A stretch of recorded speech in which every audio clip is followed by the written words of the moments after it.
चलिए आज का टॉपिक स्टार्ट करते हैं। भारत का संवैधानिक विकास, constitutional development of India 1773 to 1950। इसका थोड़ा बैकग्राउंड जान लेते हैं। तो अंग्रेज भारत में व्यापारी बनकर आए थे, ट्रेडर्स बनकर आए थे, ठीक है।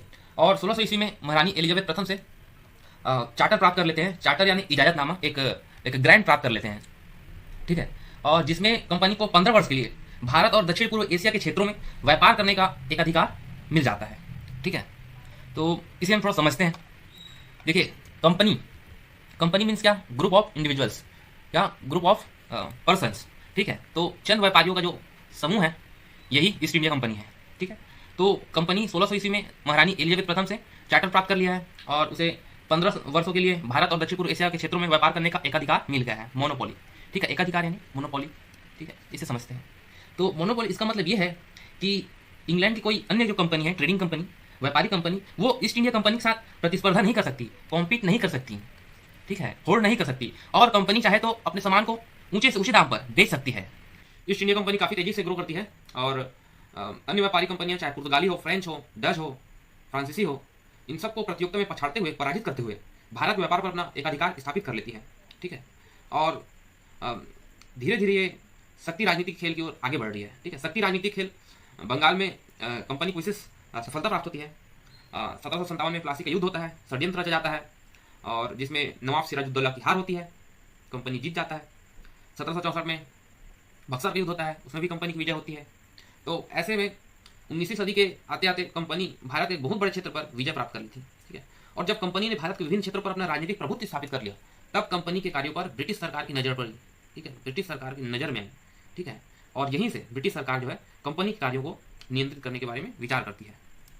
1773 में कंपनी की आर्थिक स्थिति है वो खराब हो जाती है, वित्तीय स्थिति खराब हो जाती है। तो ब्रिटिश गवर्नमेंट से, ब्रिटिश सरकार से 10 लाख पाउंड की मांग करती है, ठीक है।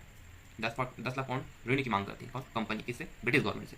तो ब्रिटिश सरकार को कंपनी के कार्यों के जांच पड़ताल करने का भी अवसर मिल जाता है, ठीक है। और कई खामियां नजर आती है, कई खामियां निकल के आती है ना। तो इसी खामियों को दूर करने के लिए ब्रिटिश गवर्नमेंट रेगुलेटिंग एक्ट लेके आती है। इस एक्ट का फीचर देख लेते हैं, रेगुलेटिंग 1773 के। तो पहला फीचर ये है, इसकी विशेषताएं, कि बंगाल के जो गवर्नर है उसे गवर्नर जनरल बना दिया जाता है, ठीक है, गवर्नर से गवर्नर जनरल बना दिया जाता है। और इसकी सहायता के लिए 4 कार्यकारिणी समिति जो है, काउंसिल है, वो लगाई जाती है, ठीक है, सहायता के लिए एग्जीक्यूटिव काउंसिल, ठीक है, 4 सदस्यों की। दूसरा फीचर है कि मद्रास और बम्बई प्रेसिडेंसी के गवर्नर हैं, वो बंगाल के गवर्नर जनरल के अधीन रहेंगे और बंगाल के गवर्नर जनरल को इन प्रांतीय सरकारों पर नियंत्रण रखने का भी अधिकार रहेगा, ठीक है। बम्बई के गवर्नर जो हैं ये बंगाल के गवर्नर जनरल के अधीन रहेंगे, ठीक है, ये व्यवस्था की गई। तीसरा, 1774 में कलकत्ता में, जिसे आज हम कोलकाता कहते हैं, एक सुप्रीम कोर्ट, उच्चतम न्यायालय की स्थापना की गई। एक सुप्रीम कोर्ट की स्थापना की गई जिसमें एक मुख्य न्यायाधीश, चीफ जस्टिस और 3 अन्य न्यायाधीश थे, ठीक है, अदर जस्टिस, ठीक है। एक मुख्य न्यायाधीश और 3 अन्य न्यायाधीश थे। चौथा फीचर्स है कि इस अधिनियम के तहत कंपनी के जो सर्वेंट्स हैं, कर्मचारी हैं, ठीक है, उनको प्राइवेट ट्रेड करना और ब्राइब लेना, ब्राइब मतलब रिश्वत लेना, ठीक है, तो ब्राइब लेना और प्राइवेट ट्रेड करना प्रतिबंधित किया गया, प्रतिबंधित किया गया, ठीक है। पांचवा है कि इस एक्ट के माध्यम से ब्रिटिश गवर्नमेंट का, ब्रिटिश सरकार का कंपनी पर नियंत्रण सख्त हो गया, ठीक है, कंपनी पर नियंत्रण सख्त हो गया। वो कैसे? कोर्ट ऑफ डायरेक्टर्स के माध्यम से, कोर्ट ऑफ डायरेक्टर्स के माध्यम से, कोर्ट ऑफ डायरेक्टर्स के माध्यम से ब्रिटिश गवर्नमेंट का कंपनी पर नियंत्रण सख्त हो जाता है और इसे सिविल मैटर्स, मिलिट्री अफेयर्स और रेवेन्यू की जानकारी ब्रिटिश गवर्नमेंट को देनी पड़ती थी, ठीक है, ब्रिटिश गवर्नमेंट को देनी पड़ती थी। इसके बाद रेगुलेटिंग एक्ट के कमियों को सुधार करने के लिए 1781 में एक्ट ऑफ सेटलमेंट के नाम से लाया जाता है एक एक्ट। तो इसमें कुछ नहीं, जो रेगुलेटिंग एक्ट 1773 के जो कमियां हैं उनको दूर करने के लिए प्रयत्न किए जाते हैं। जैसे कि कलकत्ता की सरकार को बंगाल, बिहार, उड़ीसा के लिए कानून बनाने का प्राधिकार, अथॉरिटी दे दिया जाता है ना। और गवर्नर जनरल और उसी परिषद के अधिकारों में वृद्धि की जाती है। फिर भी उसकी कमी दूर नहीं हो पाती है। ठीक है, अब 1784 पिट्स इंडिया एक्ट, इस अधिनियम के फीचर्स देखते हैं, इसकी कौन कौन सी विशेषताएँ हैं। तो पहला तो इसमें ये किया जाता है कि कंपनी के पॉलिटिकल फंक्शन है और कमर्शियल फंक्शन है, इसे पृथक किया जाता है, अलग किया जाता है। ठीक है, तो कंपनी के पॉलिटिकल फंक्शन और कमर्शियल फंक्शन, इसे सेपरेट किया जाता है। ठीक है, कमर्शियल फंक्शन कौन देखेगा? ठीक है, कमर्शियल फंक्शन को कोर्ट ऑफ डायरेक्टर्स, ठीक है, कमर्शियल फंक्शन को कोर्ट ऑफ डायरेक्टर्स देखेगा, मैनेज करेगा। और पॉलिटिकल फंक्शन के लिए एक नई बॉडी लाते हैं और यह है बोर्ड ऑफ कंट्रोल।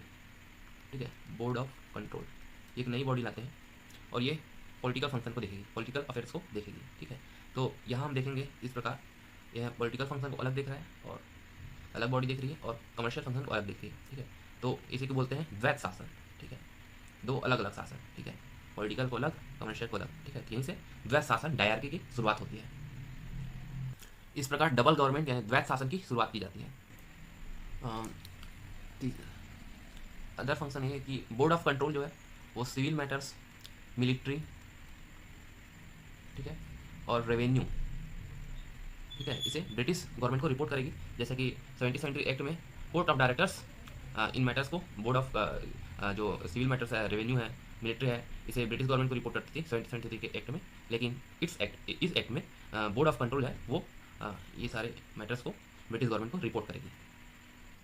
इस एक्ट में पहली बार कंपनी के अधीन क्षेत्र को British possession in India, British आधिपत्य क्षेत्र कहा गया। ठीक है, कंपनी के अधीन क्षेत्र को पहली बार ब्रिटिश पोसेस्ड क्षेत्र कहा गया। ठीक है, ब्रिटिश पोसेस्ड एरिया कहा गया। ठीक है, और दूसरा कि इसकी और एक विशेषता बता दें कि इसमें द्वैत शासन की शुरुआत की जाती है। और ये ब्रिटिश पोसेस्ड एरिया पहली बार कंपनी की जो अधीन क्षेत्र है उसको ब्रिटिश पोसेस्ड एरिया, ब्रिटिश आधिपत्य क्षेत्र कहा गया। ठीक है, पहली बार। अब 1813 के चार्टर एक्ट को देखेंगे तो इस एक्ट में कंपनी के अधिकार पत्र को 20 वर्ष के लिए और बढ़ा दिया जाता है, 20 वर्ष के लिए बढ़ा दिया गया। और कंपनी का जो भारत में व्यापार करने का एक अधिकार था, मोनोपोली था, उसे खत्म कर दिया जाता है। ठीक है, अब भारत जो है वो सारे ब्रिटिशर्स के लिए ओपन है। ठीक है, भारत जो है सारे ब्रिटिशर्स के लिए, भारत को व्यापार के लिए खोल दिया गया। पहले ईस्ट इंडिया कंपनी बस का एक अधिकार था, लेकिन अब एक अधिकार समाप्त कर दिया गया है और सारे ब्रिटिशर्स के लिए इंडिया में व्यापार करने के लिए खोल दिया है। ठीक है, कोई ब्रिटिशर्स यहाँ के व्यापार कर सकता है, लेकिन कंपनी का जो है चाइना के साथ व्यापार में एक अधिकार बना रहा। ठीक है, कंपनी का एक अधिकार यहाँ बना हुआ है, लेकिन ये जो है यहाँ कंपनी का एक अधिकार खत्म हो गया, यहाँ सारे ब्रिटिशर्स के लिए ओपन कर दिया गया है।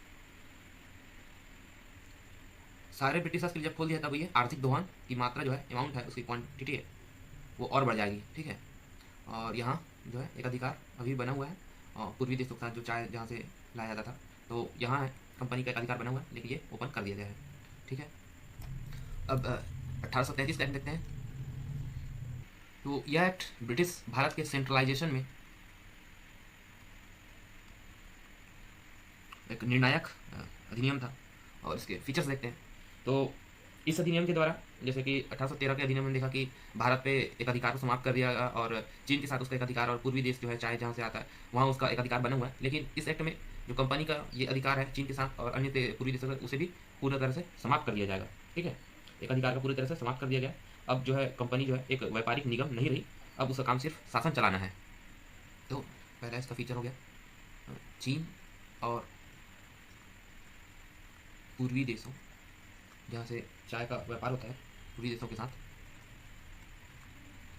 चाय के व्यापार पर मोनोपोली जो है, एक अधिकार है, वो समाप्त। ठीक है, कंपनी का। दूसरा, बंगाल के गवर्नर जनरल को, ठीक है, गवर्नर जनरल को भारत का गवर्नर जनरल बना दिया गया। ठीक है, भारत का गवर्नर जनरल बना दिया गया। ठीक है, तो बंगाल गवर्नर जनरल को भारत का गवर्नर जनरल बना दिया गया, उसे सिविल और मिलिट्री ये सब की शक्तियाँ दी गई। तो पहली बार एक ऐसी गवर्नमेंट बनाया गया जिसकी ऑथोरिटी पूरे British occupied, British possessed area है वहाँ तक थी। ठीक है, जो ब्रिटिश कब्जे में जितना एरिया था वहाँ तक एक ऐसी सरकार जिसकी ऑथोरिटी पूरे ब्रिटिश ऑक्युपाइड एरिया, ब्रिटिश आधिपत्य एरिया वहाँ तक थी, तो फर्स्ट टाइम सेंट्रलाइजेशन के लिए प्रयास किया गया। दूसरा, बम्बई और मद्रास के गवर्नर के लेजिस्लेटिव पावर, ठीक है, विधायिका शक्ति, लेजिस्लेटिव पावर, ठीक है, विधायिका शक्ति छीन ली गई, ठीक है। और ये शक्तियाँ किसके पास चली गई? भारत के गवर्नर जनरल के पास, ठीक है। उसे उसे एक्सक्लूसिव लेजिस्लेटिव पावर दिया गया पूरे इंटायर ब्रिटिश इंडिया के लिए, ठीक है। Exclusive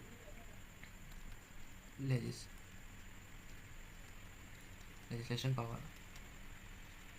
for entire British India, ठीक है। तीसरा फीचर्स है इसमें सिविल सेवकों के चयन के लिए, सिविल सर्वेंट्स के सिलेक्शन के लिए खुली प्रतिस्पर्धा, ठीक है, ओपन कंपटीशन की शुरुआत की गई। और इसमें कहा गया कि भारतीयों को किसी पद पर, कार्यालय पर रोजगार हासिल करने के वंचित नहीं किया जाएगा, लेकिन कोर्ट ऑफ डायरेक्टर्स ने इसका विरोध किया, इसलिए इसे बंद कर दिया गया, समाप्त कर दिया गया इस प्रावधान को, ठीक है। इस अधिनियम की इतनी विशेषताएं। अब आगे अधिनियम, लास्ट अधिनियम जो है, इस बार कंपनी का शासन समाप्त हो जाता है और फिर ठीक है, तो लास्ट अधिनियम देखेंगे हम जो कंपनी का शासन का, वो है 1853 का अधिनियम, ठीक है। तो 1853 के अधिनियम की विशेषताएं हैं। पहला कि इस अधिनियम के द्वारा कंपनी का अधिकार पत्र फिर से स्वीकार कर लिया गया, किंतु उसकी अवधि के संबंध में यह कहा गया कि जब तक पार्लियामेंट कोई दूसरी व्यवस्था न कर ले तब तक कंपनी का शासन चलेगा, ठीक है। तो इससे मतलब इससे ही स्पष्ट हो जाता है कि अब कंपनी का शासन ज़्यादा दिन तक नहीं रहेगा, ठीक है, ठीक है। दूसरा कि पहली बार इस एक्ट के माध्यम से गवर्नर जनरल काउंसिल के एक्सक्लूसिव फंक्शन है और लेजिस्लेटिव फंक्शन है, इन दोनों को अलग किया गया, ठीक है, सेपरेट किया गया, ठीक है। तो लेजिस्लेटिव फंक्शन और एग्जीक्यूटिव फंक्शन, ठीक है, गवर्नर जनरल काउंसिल, ठीक है, ये दोनों को सेपरेट किया गया, ठीक है, पहली बार। लेजिस्लेटिव फंक्शन यानी विधायी कार्य है, और एग्जीक्यूटिव यानी प्रशासनिक कार्य, ठीक है, ठीक है। तो गवर्नर जनरल के लिए सेपरेट लेजिस्लेटिव काउंसिल की स्थापना की गई। इसे इंडियन सेंट्रल लेजिस्लेटिव काउंसिल कहा गया, ठीक है, भारतीय केंद्रीय विधायी परिषद कहा गया, ठीक है। तीसरा कि इंडियन सेंट्रल लेजिस्लेटिव काउंसिल में पहली बार लोकल रिप्रेजेंटेशन की शुरुआत की गई, ठीक है, पहली बार लोकल रिप्रेजेंटेशन, स्थानीय प्रतिनिधित्व का शुरुआत किया गया। और गवर्नर जनरल काउंसिल में 6 सदस्यों में से 4 सदस्यों का चुनाव आगरा, बम्बई, मद्रास और बंगाल से चुना जाना था, ठीक है, आगरा, बम्बई, मद्रास और बंगाल से चुना जाना था गवर्नर जनरल 6 में से, ठीक है। चौथा,